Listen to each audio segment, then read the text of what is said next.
జై శ్రీరామ్. భారతదేశ ప్రజలకు నేను తెలుగులో మాట్లాడుతున్నా కాబట్టి తెలుగు ప్రజలు భారతదేశం మొత్తం ఉన్నారు, విదేశాలలో కూడా ఉన్నారు. నిన్న విజయవాడలో హిందూ శంకరాభం గురించి ప్రతి ఒక్కరు డిస్కస్ చేసుకుంటా ఉన్నారు. ఎందుకంటే హిందువులు అంతమంది వచ్చి ఆ స్వచ్ఛందంగా ఎవరి డబ్బులు వాళ్ళు పెట్టుకొని ఎవరి వెహికల్ వాళ్ళు తీసుకొని ఆ పక్కల పొంటి స్టాల్ ఉంటాయి, వీళ్ళు భోజనాలు పెట్టేవాళ్ళు, టిన్ పెట్టేవాళ్ళు, కొంతమంది ఫ్రీగా పెట్టారు, కొంతమంది డబ్బులు ఇచ్చి కొనుక్కున్నారు. ఎందుకంటే ఎవరి డబ్బులు వాళ్ళే పెట్టుకున్నారు. ఇదేంటి పొలిటికల్ మ్యాటర్ కాదు, ఇది ఒకటి సినిమా షూటింగ్ కాదు, ఒకటి ఏమన్నా మన ఇప్పుడు అక్కడ ఉత్తరప్రదేశ్ లో జరుగుతుంది కదా మేళా, ఆ మేళా కాదు. చూడు, హిందువులు ఒకటైతే ఏం చేస్తారు అని జనం అడుగుతుంది.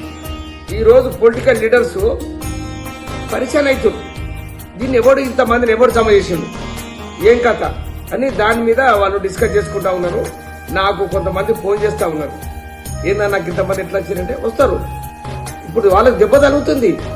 మోడీ గారు వాళ్ళకు వాసన చూపెట్టిండు, ఇట్లా మన హిందువులు అంటే ఏంది అని ఒక వాసన చూపెట్టిండు. ఆయన ఒకసారి బొట్టు పెట్టుకొని చిన్న జిఆర్ దగ్గర ఒక భగవంతుని ఒక శ్రీరాముని లెక్క ఆ డ్రెస్ వేసుకొని ఒకసారి పోయిండు అక్కడ.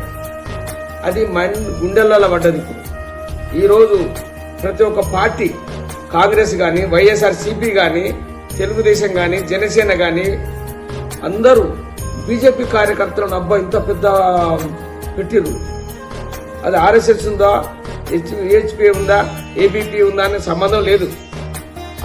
అది సక్సెస్ అయింది, ఆ ప్రోగ్రామ్ సక్సెస్ అయింది, జనంలో ఉత్సాహం వచ్చింది. ఇదేంది వాళ్ళు చెప్పే మాటలు సైలెంట్ లాగా విన్నారు, ఇప్పుడు గొడవ చేయలేడ. జై శ్రీరామ్ తప్ప అక్కడ నినాదం ఏది లేదు. అలా చేసుకుంటూ వచ్చారు. అందుకే ఇప్పుడు జనము దయచేసి చెప్తున్నా, ప్రతి ఒక్కరు మంచిగా మీరు ఆలోచించండి. మీరు ప్రతి ఒక్కరు వినండి, మీకు నచ్చుతున్నో దాన్ని ఫాలో అవ్వండి, లేకపోతే వదిలిపెట్టండి. కానీ ఏలన చేయకూడదు. వాడేందా, వాడు చేస్తాడు, వీడు చేస్తాడు, ఉట్టిదే మర్చిపోతాడు, ఇటువంటి కామెంట్లు వద్దు. మన ప్రజలకు చెప్పేది ఇటువంటి కామెంట్లు చేయకుండా మీరు ఒకళ్ళు ప్రతి ఒక్కరికి నువ్వు పుట్టి పెట్టుకోమ్మా, నువ్వు రామాయణం విను, నువ్వు మహాభారతం విను, నలుగురు చెప్పు. ఆ నలుగురు ఇంకో నలుగురు చెప్తారు, ఇట్లా 1,00,000 మంది అవుతారు. 1,00,000 మంది ఒక రాష్ట్రానికి ఒక 10-20 లక్షల మంది ఇటువంటి ఆలోచన వచ్చిందనుకో, వాళ్ళు ఏది చెప్తే అది నడుస్తుంది. శాసనం ఏది చెప్తే అది నడుస్తుంది. గుర్తుపెట్టుకోండి, ఇది మీరు బాగా ఆలోచించాలి. రోజు ఒకసారి ఇటువంటి యూట్యూబ్లలో చూడండి. ఇటువంటి అదేదో డ్యాన్సులు వేసి బట్టలు లేకుండా ఉన్నాయి, అవి చూడకూడదు. మీరు మనకు మైండ్కు ఏది ఉపయోగపడదో అదే చూడండి మీరు. అప్పుడు మనం లోక జ్ఞానంలో పోతాము, తప్పు చేయకుండా ఉంటాము. ఏదైనా అదే మన మార్గం నడుస్తాం. మన తల్లిదండ్రులు ఎట్లా చెప్తారు, ఇలా చెప్తారు, మంచి పద్ధతి బిడ్డ అని చెప్తారు. సేమ్ అది మహాభారతం, రామాయణం ఏదో ఇదే. మీరు ఎందుకంటే ఇది మనం నేనేదో నాకేదో చెప్తుండే నాకు తెలియదా అనుకుంటారు. మనకు తెలియని చాలా ఉంటాయి. ప్రతి ఒక్కటి మనకు తెలియదు. ఒకరికి డ్రైవింగ్ వస్తుంది, ఒకరికి మన అది బస్సు తోలుతాడు, ఒకడు ట్రైన్ తోలుతాడు, ఒకడు ప్లేన్ తోలుతాడు. మనిషికి ఒక మైండ్ ఉంటుంది. ఈ ఆధ్యాత్మికంగా ఏం లేదు. పొద్దున్న లేచి ఇట్లా ఓం నమ శివాయ, జై శ్రీరామ్, ఇలా కొన్ని వాక్యాలు మన పిల్లలు చెప్తే వాళ్ళు వింటారు. రేపు పొద్దున ఇటువంటి మీటింగులు పెడితే 1,00,000 మంది వస్తారు. ఒక్క చిన్న మీటింగ్ పెట్టు, నువ్వు ఏం పెట్టకు, చాయ్ పానీ ఏది పెట్టకు, అట్లా తరలి వస్తారు మన జనం. మన పిల్లలకు నేర్పితే. ఈరోజు పాకిస్తాన్లో మన హిందువులు మైనారిటీ అని అంటాం కదా, వానికి వేరే భాష పెట్టినాడా ఇక్కడ? మీరు ఇక్కడ వానికి ఉర్దూ ఒకటి పెడతావు, వానికి తమిళ ఒకటి పెడతావు, వానికి హిందీ ఒకటి పెడతావు. ఇదేంటి మన హిందూ దేశంలో మనమేనా? మనం లేదా? వాడు పాకిస్తాన్లో ఏముంది, ఇప్పుడు బంగ్లాదేశ్లో ఏముంది? బంగ్లాదేశ్లో నీకు వేరే భాష పెట్టిండా? నీకు అక్కడ హిందువులకు వేరే శ్రీరాము బుక్ రాసిండా? బుక్లో శ్రీరాముడు శ్రీకృష్ణుడు రాసిరా? ఆఫ్ఘనిస్తాన్లో రాసిరా? నీకు ఎక్కడ రాసిరండి? ఇప్పుడు అమెరికాలో ఒకటే లాంగ్వేజ్ ఉంటుంది, ఇంగ్లీషు. ఆడ ఏముండదు. నువ్వు ఆడ పోయి చదువుకుంటే ఓన్లీ ఇంగ్లీషే ఉంటుంది. నీకు క్యాకి హిందీ ఉండదు, తెలుగు ఉండదు, తమిళ్ ఉండదు, మలయాళం ఉండదు. అంటే మీరు చూడండి, ఇప్పుడు మన పాకిస్తాన్లో ఎలా మనం చేస్తున్నాం. ఆడ సచ్చినట్టు వాడు ఏ భాష పెడితే ఆ భాష బుక్ రాస్తున్నాం, ఎగ్జామ్ రాస్తున్నాం. అంతే. వాళ్ళకి ఇంకా మనవానికి ఉద్యోగాలు సరిగ్గా ఇయ్యరు. అందుకే వేరే దేశాలకు పోయి వాళ్ళు అక్కడ చేస్తూ ఉన్నారు. ఇట ఓంటి మీరు బాగా ఆలోచించాలి. మీరు ఆలోచించి ఒకటి హిందూ అని ఒక నినాదం మీద పోండి. ఒక్కసారి 2027 ఎలక్షన్స్ వస్తాయి.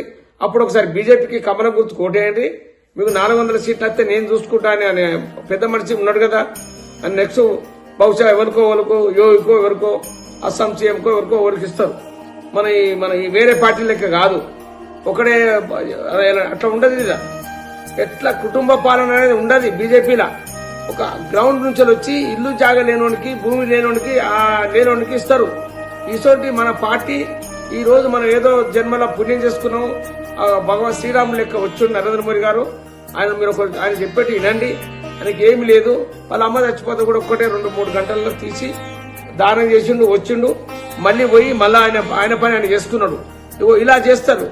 అదే వేరే పార్టీ వాళ్ళు చూడండి ఒక గ్రౌండ్ లో పెడతారు. ఇవన్నీ బాగా ఆలోచించుకోవాలండి.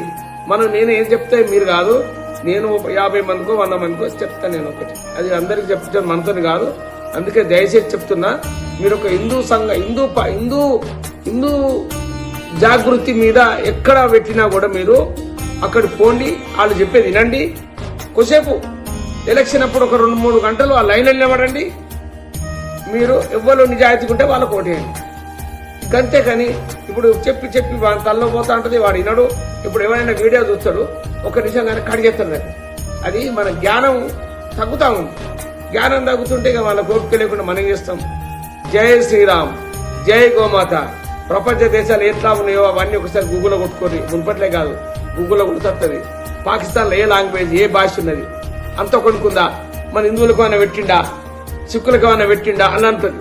అది బాగా చూడండి. అది జై శ్రీరామ్, జై గోమాత, జై శ్రీరామ్.